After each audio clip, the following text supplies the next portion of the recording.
Olá, tudo bem? Fala, Senhor, Deus, maravilhoso Deus, fala pela Bíblia. Eu espero que você tenha gostado ontem, nosso primeiro tema da série especial Tito e a Redenção.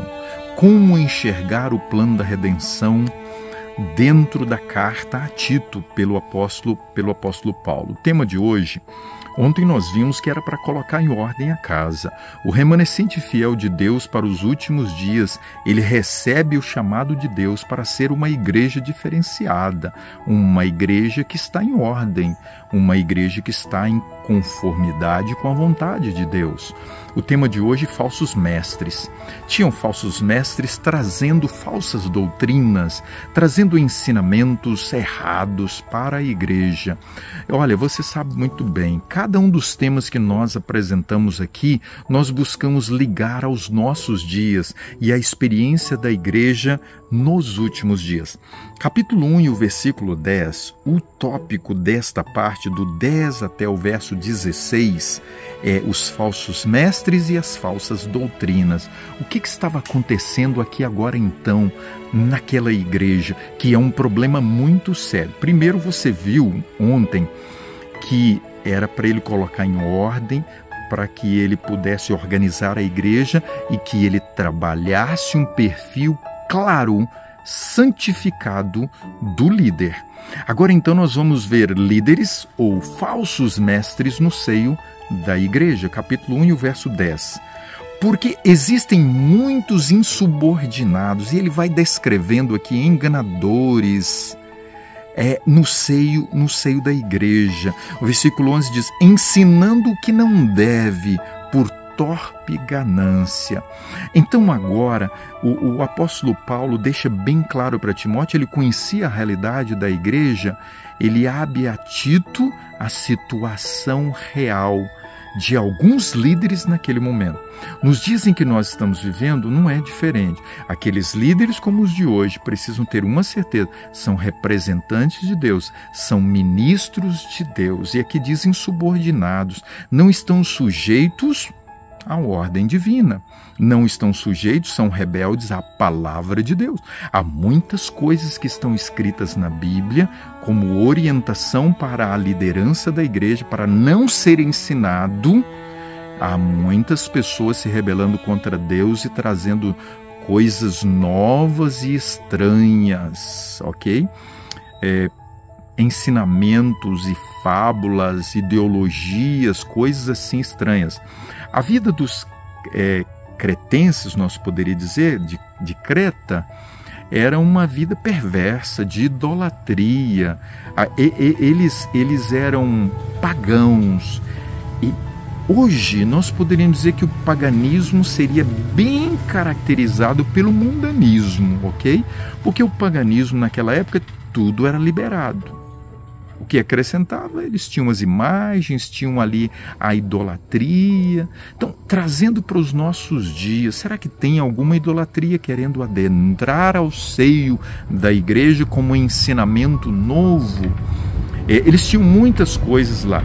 Além disso, aqui também diz que eles tinham os ventres preguiçosos, eram glutões. Isso está no versículo 12. Ok? Eles eram mentirosos, traziam muitas coisas para a igreja. O apóstolo Paulo vem agora e diz: com relação a estes, o que você precisa fazer? Enganadores, está lá no versículo 10, é preciso calar no versículo 11, porque eles andam pervertendo casas inteiras, ensinando o que não deve. Precisa sim, nós não podemos deixar. Recentemente, uma irmã me contou um relato de algo que aconteceu numa igreja, de alguém chegando assim, falando e ensinando assim, cada coisa bizarra. Essa é a expressão para o que realmente ali aconteceu. E no verso 10 ele diz: olha, precisa fazer calar. Não dê o púlpito para eles, não dê espaço para que eles possam apresentar as suas ideias, ok? E no verso 13 diz: repreende-os severamente. Nós não podemos ter medo de repreender aqueles que estão ensinando, divulgando, apresentando coisas erradas no seio da igreja. Por quê? Porque estes o inimigo conseguiu corromper a mente. Está no verso 15. Olha, todas essas coisas são puras. No final ele diz, porque tanto a mente como a consciência deles estão corrompidas.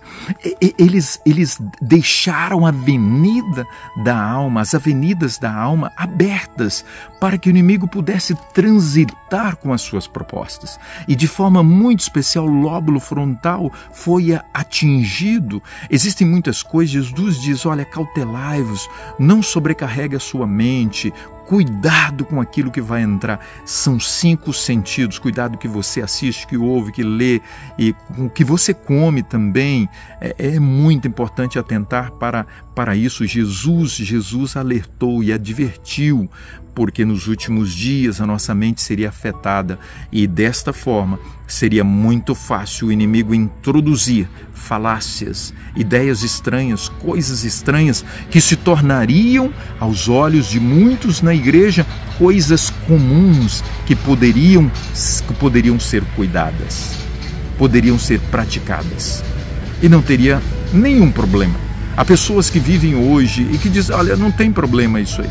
Então, eu quero fechar te chamando a atenção agora para uma coisa muito séria. No verso 16, o apóstolo Paulo, em nome de Deus, ele fala de forma bem clara para Timóteo. Quem são estes que estão trabalhando estas ideias? Ele diz, no tocante a Deus, eles professam conhecê-lo, eles professam ser convertidos, eles professam ser servos de Deus, eles professam apresentar a verdade. Porém, ele segue e diz, entretanto, o negam por suas obras. Saiba muito bem, ninguém é perfeito, nem o líder é perfeito. Porém, ele precisa lutar, batalhar para viver aquilo que ele ensina ou que pelo menos deveria estar também ensinando. E ele fecha dizendo o seguinte, é por isso que são abomináveis. Querido, eu não estou aqui condenando e nem me dizendo que eu sou perfeito, mas eu queria te dizer uma coisa, eu tenho um compromisso com Deus. Como ministro do Evangelho, a palavra de Deus é assim diz o Senhor, é conforme a vontade de Deus, está escrito. E nós encontramos hoje, nos dias em que nós estamos vivendo, infiltrados no seio da igreja, muitos falsos mestres, ensinando falsas doutrinas, ensinando novidades que não estão em conformidade com a vontade de Deus. E ele diz, desobedientes e reprovados por Deus. Então vamos lá, não são convertidos. Eles dizem, eles falam, eles procuram colocar que são convertidos e que servem a Deus, mas eles servem a sua vontade, a vontade da carne que é dirigida pelo inimigo. Eles negam a fé ao dizerem que vivem, ao dizerem que servem a Deus, mas não é assim, diz o Senhor. É assim conforme a sua vontade. Atente bem para isso e não se esqueça, há falsos mestres hoje. E eles estão sendo hoje usados pelo inimigo para mudar, para perverter a fé da igreja, para que muitos possam se perder. Vamos orar? Senhor, toma o nosso coração. O assunto é sério.